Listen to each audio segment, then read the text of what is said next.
Hola a todos, ¿cómo están? Aquí Autonalala con su primer video. ¿Saben? Cuando me enteré que iban a sacar una secuela de Inuyasha me emocionó bastante, o sea, mucho. Inuyasha es uno de mis animes favoritos de la infancia y saber que iban a sacar una secuela fue genial. Y después me enteré de que la secuela iba a tratar sobre las hijas de Shumaru y que una de ellas iba a viajar al futuro y mi opinión pasó a ser más bien meh. Pero hace poco una chica con la que me hablaba me dijo, hey, ¿por qué no la miras? Y yo obviamente lo hice. Ahora, habiendo visto el anime y dado que ya no me hablaron más con esta chica, vengo a dar mi opinión de internet como cualquier veinteañero que se respete en estos tiempos modernos. Así que siéntense, aparten manos de teclado y mouse y prepárense para verme hablar sobre si vale la pena ver Hanyou no Yoshihime o no. Ok, lo primero que tengo que decir sobre el anime es que no me esperaba la gran cosa. Es una secuela de Inuyasha y no es como que Inuyasha tenga la gran historia. ¿Saben qué anime tiene una buena historia? Los Caballeros Zodíaco. No, mentira. Pero se entiende mi punto. Ahora, antes de ponerme a ver el anime, no había buscado mucha información sobre él. Me fui a verla solamente con una pequeña recomendación de esta chica. Y sabiendo nomás que Rumiko Takahashi no está involucrada en la historia. Y créanme que esto se nota. Creo que cualquiera que esté familiarizado con las obras de Rumiko Takahashi sabe que el romance es una parte central de la historia. En Inuyasha, una de las tramas principales es el triángulo amoroso entre Aome, Inuyasha y Kikyo, así que parte de la historia va por ese lado. En Hanyou no Yoshihime no hay nada de romance. O bueno, podríamos decir la relación entre Rein y Sesshomaru, pero no pienso tocar eso ni con un palo a 30 metros, simplemente no. Otra diferencia central en Hanyou no Yoshihime con respecto a Inuyasha es cómo va a contar la historia. En Inuyasha la historia se estructura con la búsqueda del fragmento de la perla de Shikon y eso hacía que todos los capítulos o tuvieran que ver con la búsqueda o fueran relacionados con Naruto. En Hanyou no Yoshihime esta estructura no existe para nada.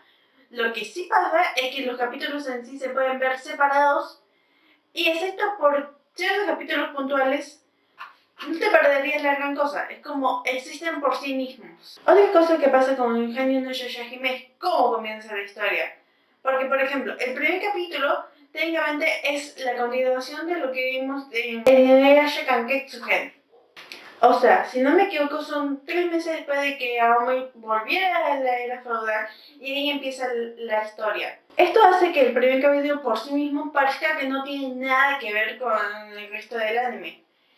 La palabra clave siendo parece. Algo que pasa bastante en Hanyou no Yoshihime es que el pasado tiene mucha relevancia. En Inuyasha también se le daba mucha relevancia al pasado, pero era de una forma diferente. El pasado solamente servía para contarnos cómo llegó tal personaje al terminar siendo tal personaje. Acá en Hanyou no Yoshihime el pasado es algo que vuelve constantemente. Y cuando digo constantemente es constantemente.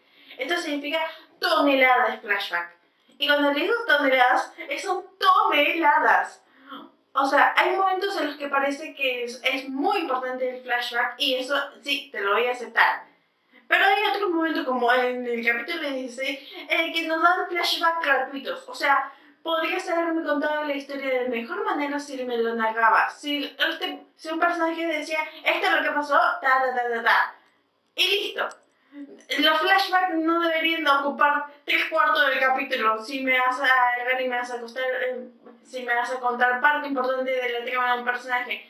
Solamente contar un poquito, poner alguna escena central que sea ultra muy importante ahí y sigamos con la vida y seguir desarrollándome los personajes. Por favor, no me des miles de flashbacks. Dicho esto, los 3 capítulos que siguen al primero son buenos entre todos. O sea, me gustó la forma en la que presentaban a los protagonistas, dejándonos ver bastante de su personalidad sin tener que decirnos nada. Y tampoco da muchos rodeos en lo que respecta a qué va a tratar la historia. O sea, nos lo dejan claro más o menos desde el principio de qué va a tratar, cuál va a ser el tema central y cómo van a ser las protagonistas y la forma en la que van a reaccionar sobre cada una de las cosas.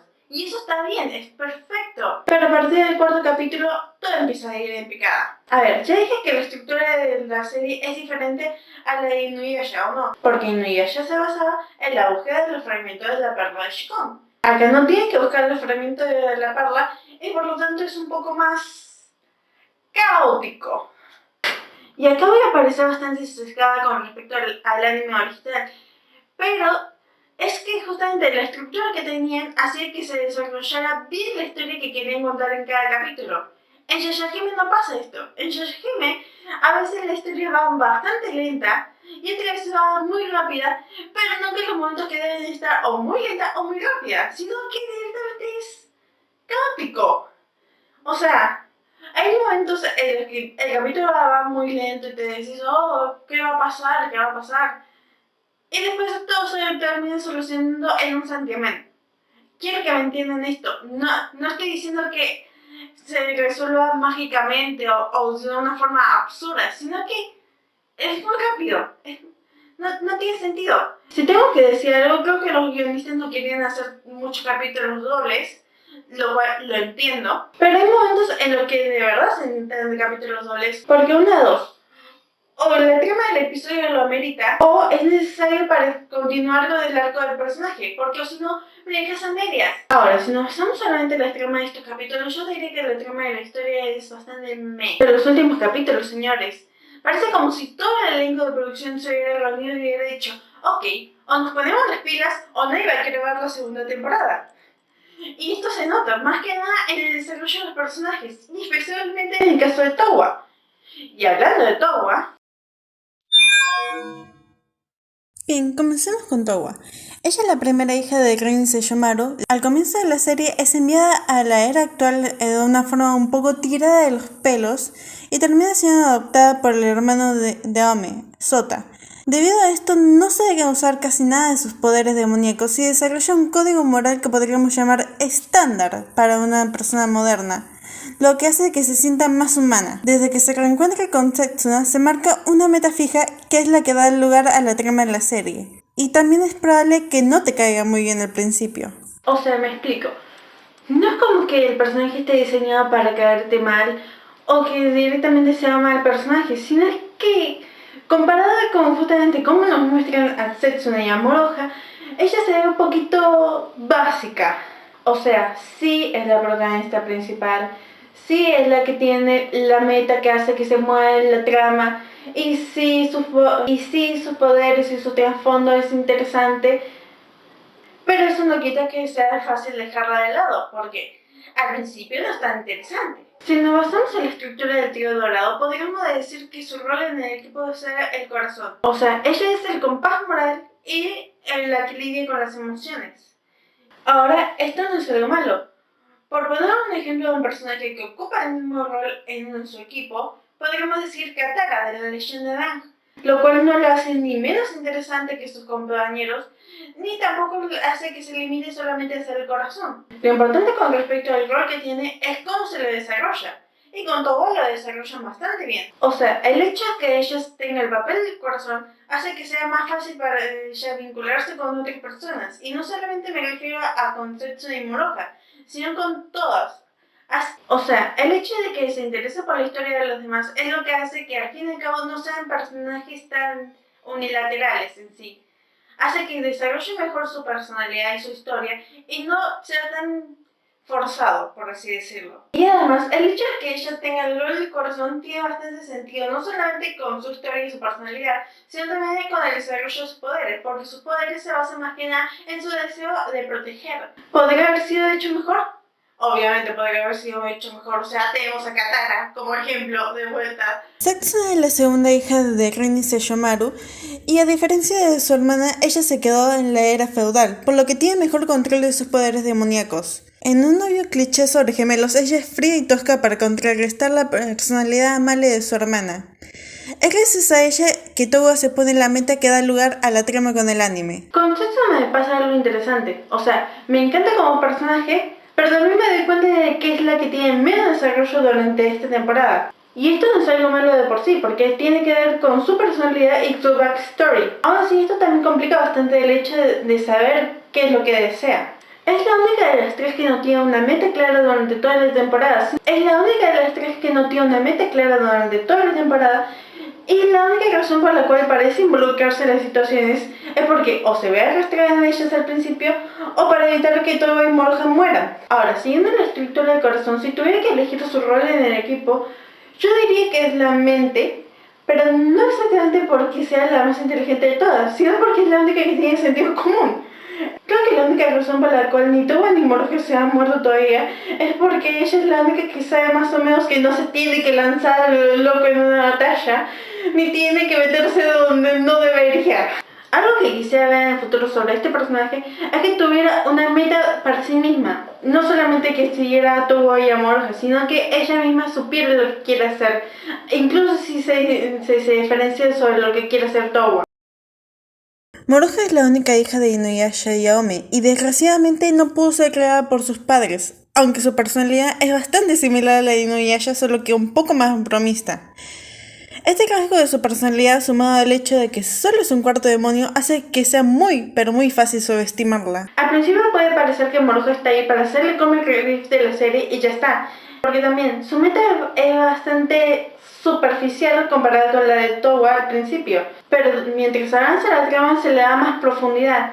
Aún siento que su historia esté bien desarrollada durante esta temporada, y o sea, es entendible porque el foco del anime está en la relación entre Towa y Setsuna, pero siento que podrían haber dado un poco más de importancia a su historia, o si van a desarrollarlo más en temporadas futuras, hacer un poquito más de juegos, dar un poquito más de intriga. O sea, no es como que fuera, no sé, la hija de los protagonistas del anime pasado y que muchísimos fanáticos hayan estado teorizando sobre su historia y ni bien supimos de su existencia. No, para nada. Por supuesto que no. Otro problema que también encuentro con respecto a Moroha es que a veces parece como si estuviera ahí de más. O sea, hay capítulos en los que se la deja un poco de lado y la trama no sufre con ello, las relaciones no sufren con ello, no pasa absolutamente nada. Y mi problema con esto es que mientras más avanza el anime, más nos quieren convencer de que las tres se convirtieron en un trama de amigas. Pero no parece como que fue el caso en algunas ocasiones, porque a veces vemos a Setsuna y Towa estar completamente hartas de Moroha y que parece que no la tomaran en serio, lo cual es raro. Ahora, si tuviera que elegir su rol en el equipo, yo diría que es el cuerpo, pero no porque sea la más poderosa de todas, porque no lo es, sino que es porque es la que más se mueve, la que más reacciona, la primera en entrar en combate y además porque parte central de su arco argumental es la relación que tienen con sus propios poderes y el cómo va aprendiendo a usarlos. Algo que necesitas saber sobre Yashahime es que si lo pensás por los personajes de Inuyasha vas a terminar muy decepcionado. O sea, los únicos personajes de Inuyasha que aparecen más o menos de forma recurrente son Kohaku y Kirara. Y nadie más. O sea, Inuyasha y Aome aparecen de vez en cuando en algún flashback y de vez en cuando también te muestran a Rin y a Sesshomaru, pero nada más. Esto tiene sentido porque parte de la trama es qué pasó con ellos y qué están haciendo. Pero en el caso de los demás personajes es como que no. O sea, Miroko aparece en creo que 2 o 3 capítulos y pese a que tiene una participación importante, no es como que aparezca mucho y Sango solamente aparece en una escena en un capítulo. O sea, Kirara tiene más protagonismo en pantalla que los dos juntos. Cosa que en sí tampoco no me quejo mucho. ¿Han visto lo adorable que es Kirara? O sea, se merece un capítulo para sí misma por lo menos. Ahora sí, algo que me molesta sobre Sango y Miroku es que ninguno de los dos tiene ninguna relación con Moroha. O sea, sus mejores amigos tuvieron una hija que de un día para el otro desapareció de la nada junto con sus amigos y ninguno de los dos se puso las pilas como para ponérsela a buscar o por lo menos preguntarse qué pasó con ella. No sé, me parece raro. Pero no, es el caso de Shippo, que solamente aparece en los flashbacks. Casi parece como que los guionistas se hubieran olvidado de su existencia. O sea, al menos claro que estén esperando a la segunda temporada para mostrarlo porque es relevante en X trama. Y aún así, no lo creo muy probable. Ahora, pese a que es un poco decepcionante que ninguno del equipo original aparezca, o que Sesshomaru esté MIA prácticamente durante toda la temporada, esto tiene sentido. O sea, aparte de la trama se trata de dónde están Inuyasha y Aome y qué está haciendo Sesshomaru que no se está involucrando en nada de lo que está pasando. Además de que la historia trata sobre Towa, Setsuna y Moroha, por lo que es su turno de brillar. Si tuvieran que aparecer todos los personajes como normalmente aparecerían en Inuyasha, tendrían que estar terriblemente nerfeados. Y se imaginan al gran Lord Sesshomaru perdiendo contra un demonio random solamente porque sus hijas tienen que lucirse, o que cada 2x3 tengan que estar incapacitando a Sango y a Miroku, o que Inuyasha y Yaomi se mandaron un momento a lo Goku en la saga S y mandaron a Moroha a pelear contra un demonio muchísimo más fuerte que ella, sin que ella tuviera todavía el completo control sobre sus poderes. No lo creo. Creo que está mejor así como lo hicieron ellos. Así no tengo que estar quejándome cada 2x3 de que arruinaron a los personajes, más o menos como lo hace Tobidai cada vez que tienen que hablar de Boruto. Ok, es muy difícil tocar este punto y evitar muchos spoilers, pero voy a intentarlo en la medida posible. Creo que lo más importante a saber sobre los antagonistas del anime es que no hay ningún gran villano así a lo Naraku, que busca acabar con los protagonistas porque tienen algo que él desea. En sí podríamos decir que Kirimaru está ahí, que representa una gran amenaza, pero que no tiene una gran presencia a lo Naraku. O sea, es como si durante toda la temporada nos dijeran, este es el gran villano, tienen que pelear con él. Pero nadie estuviera interesado en seguir esa narrativa. Y narrativamente tiene sentido, porque ni las chicas están interesadas en pelear con él, ni él le da mucha importancia a su existencia hasta más tarde. Es más, contrario a Naraku, él no se involucra tampoco mucho en las historias personales de los protagonistas, excepto por Moroha, pero ahí, muy por encima. Ahora, por otro lado, el boss final sí que se mete con sus historias personales, porque es el causante de todas las cosas malas que han pasado durante esta temporada. El resentimiento de este boss final con el linaje de Ino no Taisho es básicamente lo que da lugar a la trama del anime.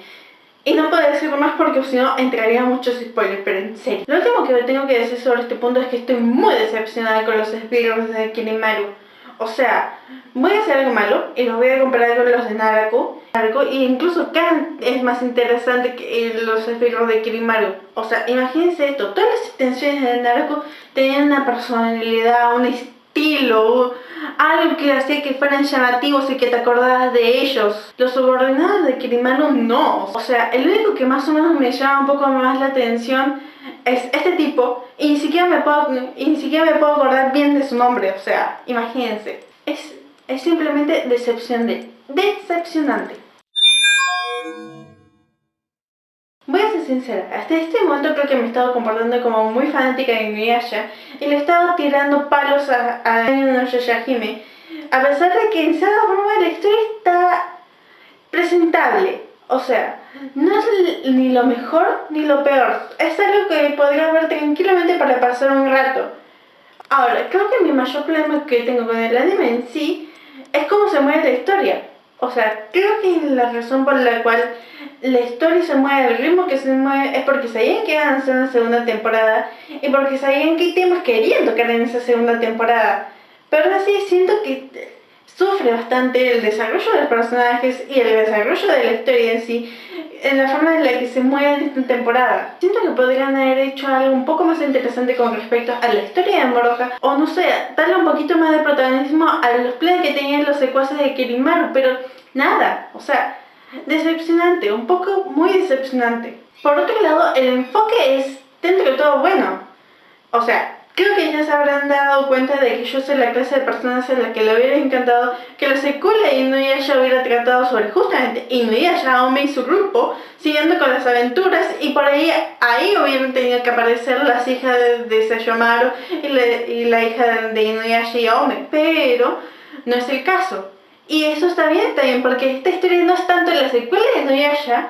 Esta es la historia de 3 chicas que tienen que enfrentarse a mal porque son parte de una familia y no tanto porque ellas mismas lo deseen. Así que para responder la pregunta del título, ¿vale la pena ver Hanyu no Yashahime? Yo diría que si la vas a ver para continuar con la historia de Inuyasha, no.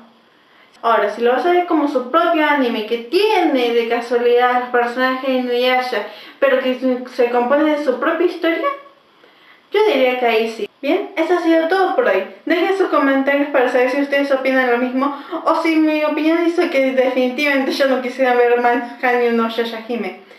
¡Saludos!